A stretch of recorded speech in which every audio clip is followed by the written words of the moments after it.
If you are new here, my name is Joyce and I am from Osaka, Japan. Today's vlog is my very first sit-down vlog looking back to the past 6 months that I've been away from my husband. I have been living away from my husband for the past 6 months, and the reason behind it is because last year, October, we decided to move back to the United States, and he was offered a job over there. So he moved in December, and I went with him entering through my ESTA waiver program, and that's how I stayed with him until March. And in March, I had to go back to Japan because the 90 days were up. We started our visa process, and it's probably going to take a year or so.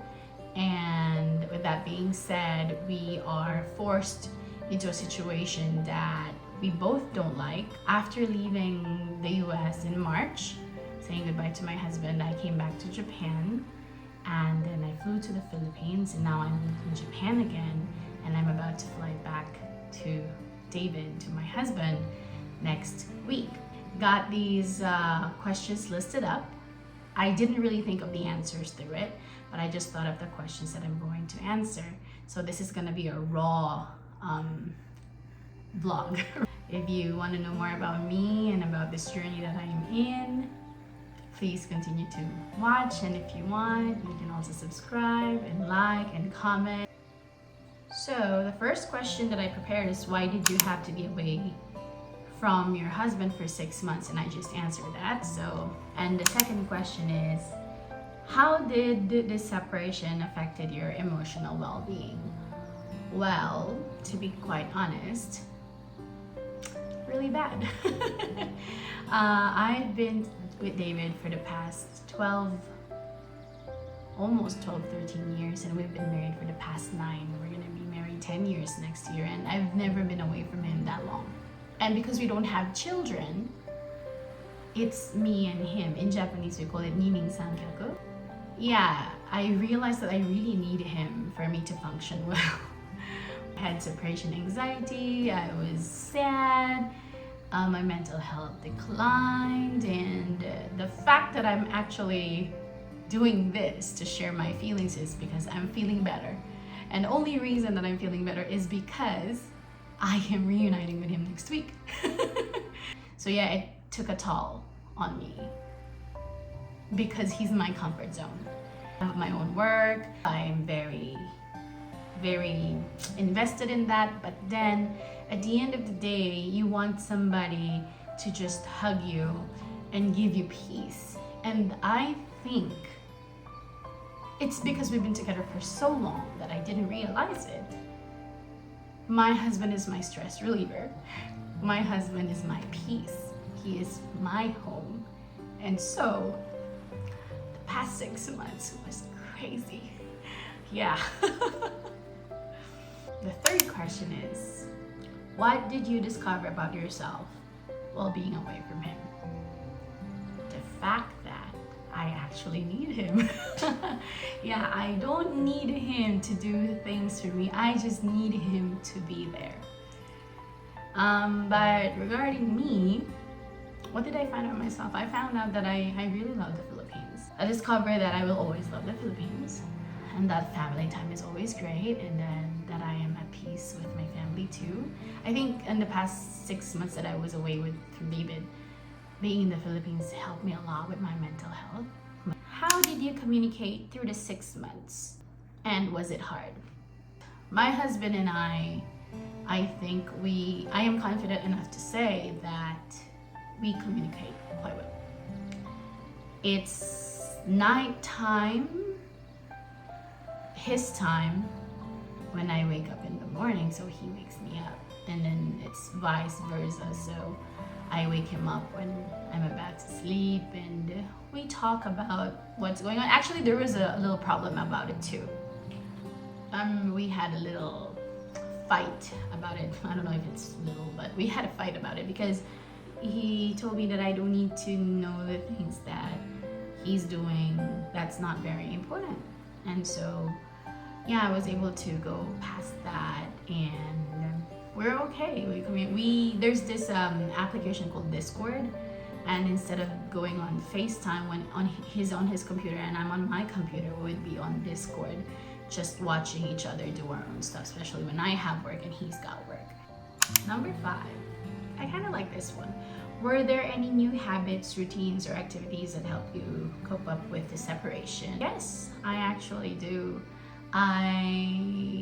When we were both in Texas, we were going to the church together with our family, and we got baptized before I left Texas. So when I was living by myself in Japan, I would be blasting worship songs and singing with them, and I would be reading the Bible and writing my feelings through the Bible, and that continued on in the Philippines, blasting praise worship music on TV, on YouTube, and just trying to go through the hardship, knowing that I'm not really fully alone, which my husband reminded me every day. You're not alone, God is with you, and I think that really helped a lot, like mentally. Even though I was sad, there was this feeling that I'm never really alone, you know. I was just missing him.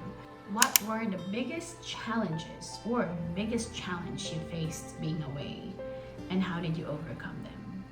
Accepting the fact that I'm away from him, actually. It had to start from that.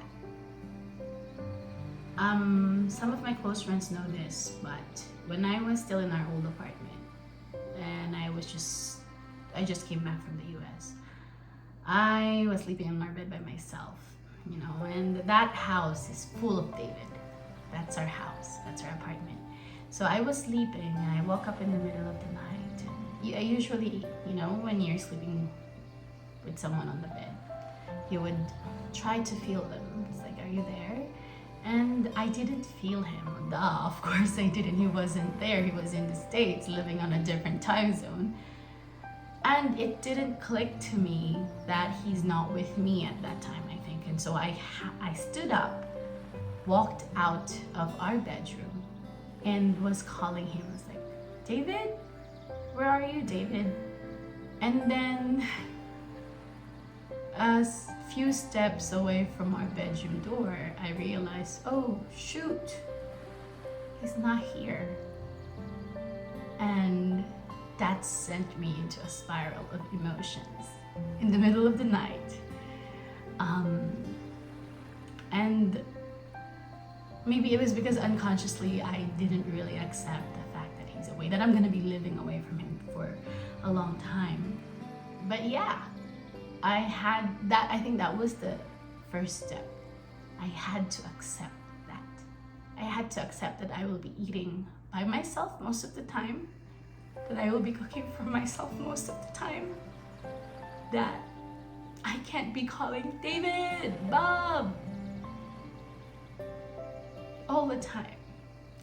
My routine was changed, and being in that apartment was so hard for me because that was our apartment. We lived there together. And yeah, just remembering it makes me tear up because David's always been there for me. And I don't know how to put it into words, but being together for 9 years, living together, my routine, especially with football, was more centered with him being around, and I had to figure out a totally new routine without him, and that was the biggest one.